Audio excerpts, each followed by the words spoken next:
Hello hello and welcome once again students आज के इस लेक्चर में। और आज के जो लेक्चर है जिस पे मैं बात करूंगा that is on antigen and antibody. हालांकि एंटीजन एंड एंटीबॉडी जो कॉन्सेप्ट है और जस्ट होल्ड ऑन प्लीज।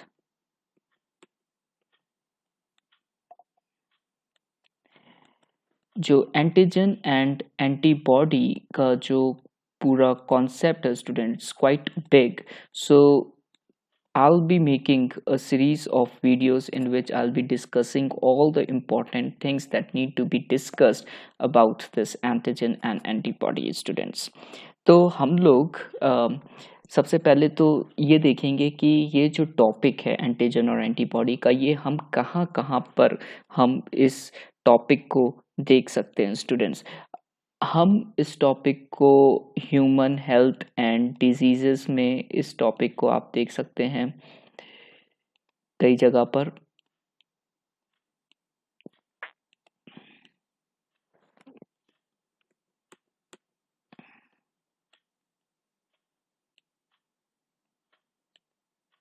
आप इस टॉपिक को इवन डील कर सकते हैं जब आप बात कर रहे हैं सर्कुलेटरी सिस्टम की।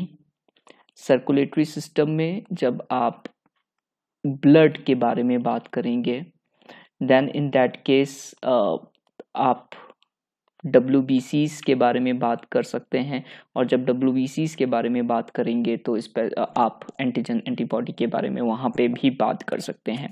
साथ ही साथ स्टूडेंट्स हम लोग ये जो कॉन्सेप्ट है इसको हम लोग देख सकते हैं इन इम्यूनोलॉजी।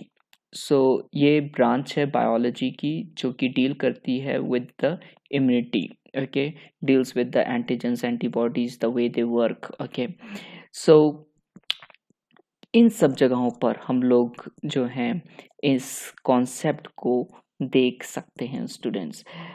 तो हम लोग चलिए शुरू करते हैं समझना कि ये एंटीजन और एंटीबॉडी क्या है। स्टूडेंट्स आपको पता है कि हमारी जो बॉडी है राइट, वो हर समय फाइट करती है against the so many diseases right. जाने अनजाने में our body keeps on fighting with the diseases, right? So there are the various pathogens that are there, right? So disease causing organisms जिनको हम pathogens कहते हैं उनसे हमारी बॉडी जो है लड़ती रहती है। पैथोजेंस में बहुत सारे पैथोजेंस आ सकते हैं राइट। सो इसमें हमारे पास बैक्टीरिया आ सकता है, हमारे पास कुछ प्रोटोजोन्स हो सकते हैं, हमारी पास जो हैं साथ ही साथ स्टूडेंट्स वायरसेस जो हैं हो सकते हैं। और students our body keep on fighting with these particular things और हम इनको रेजिस्ट करते हैं। जो ये रेजिस्टेंस आता है स्टूडेंट्स, ये किसकी मदद से आता है? ये आता है हमारी WBCs की मदद से राइट। ये नॉर्मली आप लोग ने पढ़ा हुआ है इसलिए यहाँ पे मैं WBCs के बारे में बात कर रहा हूँ राइट। इम्यूनिटी जो है स्टूडेंट वो it's due to the various cells that are present inside a body जो कि हेल्प कर रहे हैं to fight against all these things. अब स्टूडेंट ना केवल हम लोग पैथोजन से अफेक्टेड होते हैं, apart from that there are certain substances जिनको हम लोग एलर्जेंस बोल सकते हैं। Allergens are the substances that causes allergy.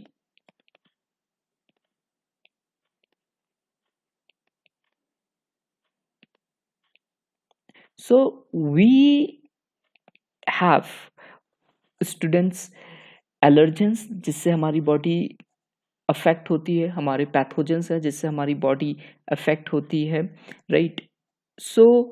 हम कैसे इनको रेजिस्ट करते हैं? एक चीज ध्यान दीजिएगा स्टूडेंट कि जो आपका ये जितने भी जो ऑर्गेनिजम्स हैं, जब कम्युनिकेशन होता है, ठीक है, किसी के भी बीच में, सो ये कम्युनिकेशन जो है बिटवीन पैथोजन और अ होस्ट के बीच में जो कम्युनिकेशन है, राइट, वो किसकी मदद से है? That is all due to the proteins, ज़्यादातर प्रोटीन्स की मदद से होगा, राइट। यहाँ पे एलर्जेंस जो कॉज करते हैं allergy, that is also due to the proteins. यहाँ पे भी प्रोटीन्स का इस्तेमाल होगा। मैं आपको कई बार बता चुका हूँ, ज़्यादातर जो पूरा लाइफ ऑर्गेनिज्म का जो पूरा खेल है वो किस पर आधारित है? वो आधारित है प्रोटीन्स पर। Proteins are something that is so much important, okay. Communication में जो हेल्प कर रहे हैं, even if it is a cell to cell communication, अगर वो सेल टू सेल कम्युनिकेशन भी है, एक सेल दूसरे सेल से कम्युनिकेट कर रहा है, that is also due to the protein student, okay. So protein जो है वो बहुत ही ज़्यादा इम्पॉर्टेंट है, सिग्निफिकेंट है। और जब हम एंटीजन और एंटीबॉडी की बात करेंगे तो हम देखेंगे कि यहाँ पे भी प्रोटीन का बहुत ही ज़्यादा इन्वॉल्वमेंट है, ओके। सो स्टूडेंट, एंटीजन क्या चीज़ है? एंटीजन जो है, अगर हम कहें कि ये बैक्टीरिया एंटीजन है, ये प्रोटोजोन एंटीजन है या वायरस एंटीजन है, तो हम सही हैं, राइट। सो एंटीजन कोई भी सब्सटेंस हो सकता है, राइट, एनी सब्सटेंस जो कि किसका बना हुआ है? प्रोटीन का बना है,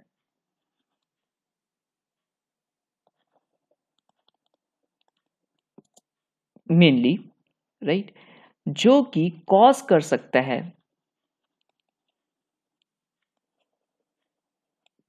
द प्रोडक्शन ऑफ एंटीबॉडी।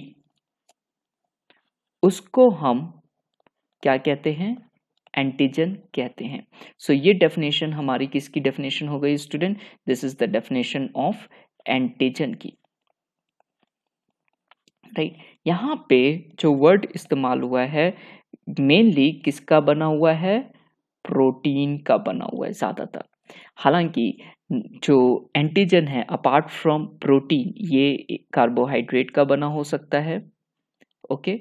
ये आपका न्यूक्लिक एसिड का बना हो सकता है, एंड इवन ये लिपिड्स का भी या फैट्स का भी बना हो सकता है, okay. So that can also be the nature of antigen. ये एंटीजन स्टूडेंट कहाँ से आ रहा है? ये एंटीजन हमारा आ रहा है, ये बैक्टीरिया से आ सकता है, ये हमारा कोई भी अदर ऑर्गेनिज्म से आ सकता है जो कि हमको इन्फेक्ट करता है, यानी कि वो पैथोजन होगा, ज़्यादातर पैथोजन ही होते हैं। वायरसेस से आ सकता है ये एंटीजन, और इवन ये एलर्जन से आ सकता है। इसका नेचर कैसा होगा? प्रोटीन होगा। अब ध्यान दीजिएगा स्टूडेंट, अगर मैं ये एक बैक्टीरिया बना रहा हूँ, से सपोज, ओके, सो इसके सरफेस पर प्रोटीन्स प्रेजेंट होते हैं, okay. Let's say suppose the surface proteins present है, राइट। अब जो सरफेस प्रोटीन्स प्रेजेंट हैं स्टूडेंट, ये एक डायग्रामेटिक स्केच है, सो मैं इसको लेबल कर देता हूँ, ये एक मेरा एक बैक्टीरिया है, ये इसके सरफेस प्रोटीन्स हैं।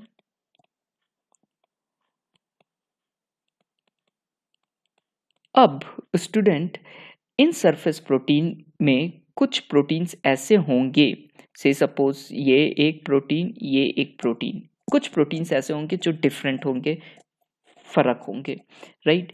और इन्हीं को आइडेंटिफाई किया जाना है बाय आवर बॉडी, राइट। सो ऐसे रीजन्स, ओके, ऐसे प्रोटीन्स जो कि एंटीजेंस पर प्रेजेंट होते हैं, जिसकी वजह से ये एंटीबॉडी प्रोड्यूस होता है, इनको हम लोग एपिटोप बोलते हैं। What do we call? इनको हम लोग एपिटोप बोलते हैं। सो दे आर द, मैं आपको कह सकता हूँ कि they are the, you know, binding sites for the antibody. So इस टर्म को याद रखेंगे। सो एपिटोप हमारा क्या हो गया स्टूडेंट? एपिटोप हो गया antibody binding site, antibody binding site है ये, जो कि कहाँ पे प्रेजेंट होती है? Present on antigen. ये ज़्यादातर स्टूडेंट 5 to 8 अमीनो एसिड की होती है।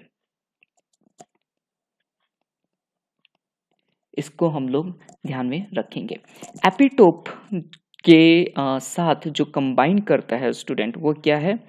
So epitope will combine, will associate itself with the paratope.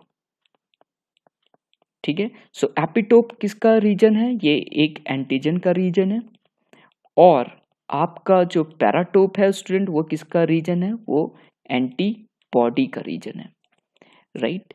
सो हमने देखा स्टूडेंट कि एंटीजन जो है वो एंटीबॉडी से लिंक करेगा। Okay, so it will attach itself to the antibody, और या एंटीबॉडी एंटीजन के अगेंस्ट वर्क करेगी। सो एंटीजन का कौन सा रीजन? Epitope region. और एंटीबॉडी का कौन सा रीजन? Paratope region. सो पैराटोप क्या हो गया स्टूडेंट? पैराटोप हमारा हो गया, it is antigen binding site on the antibody. Okay, so ये हो गया हमारा antigen binding site present on antibody.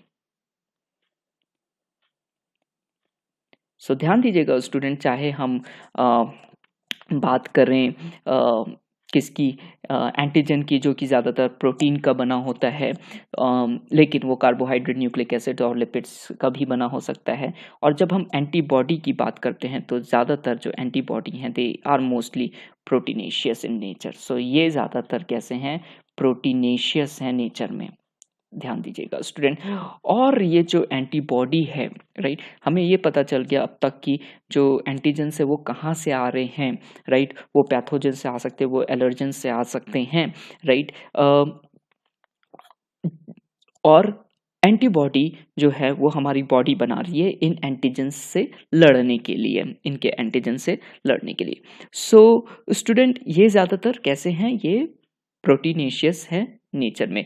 अब इनको कौन प्रोड्यूस करता है? इन एंटीबॉडीज को कौन प्रोड्यूस करता है? इसको हम लोग ज़रा सा देख लेते हैं स्टूडेंट्स। सो ये जो एंटीबॉडीज हैं students, right, let me just do this thing once again. Let me scroll this a little up. So student, जो antibodies हैं, right, they are produced from WBCs. Okay, so किससे प्रोड्यूस होंगी? ये produce होंगी from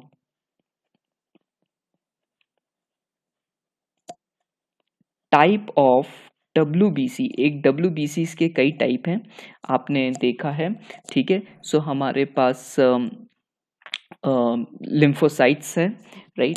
और कौन से lymphocytes? सो lymphocytes में भी हमारे पास दो तरीके के हैं। एक हमारे पास बी लिम्फोसाइट है और एक हमारे पास टी लिम्फोसाइट है स्टूडेंट।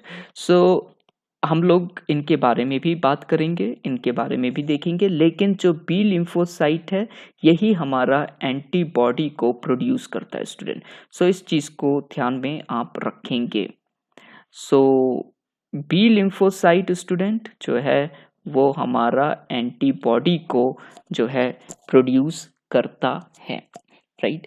सो हम लोग ने स्टूडेंट आज के इस लेक्चर में देखा कि एपिटोप क्या है।